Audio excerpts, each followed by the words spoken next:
L'indagine trevigiana sulla presunta corruzione per avere il certificato vaccinale senza aver effettuato l'iniezione, le diffide legali, le scuse inverosimili. Il problema dei sanitari Novax è diventato ormai non più rimandabile. Dopo ripetuti inviti ed incontri, il numero di medici, infermieri e OSS non ancora immunizzati in Veneto è sceso dai 40.000 iniziali, ma rimangono ancora oltre 20.000 addetti che non si sono vaccinati.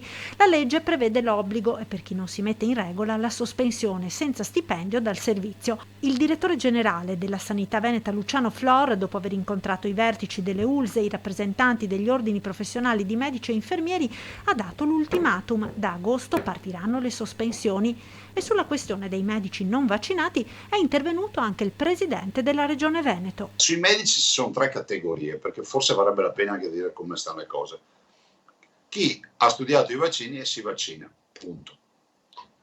Chi è contrario, cioè fa il Novax, e di questi ce ne sono alcuni, non tantissimi, e il Novax io mi chiedo, ma cosa hai studiato a scuola se sei contrario a tutti i vaccini, sei contrario alle vaccinazioni? Dovevi dirlo quando andavi all'università, così non ti davano neanche la laurea a sto punto, no? Cioè, come dire che un poliziotto fa tutti i corsi e poi rifiuta la pistola.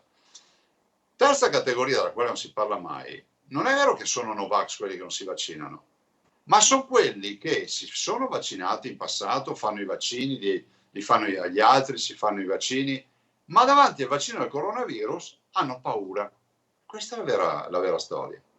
E allora alcuni fanno in modo di non vaccinarsi.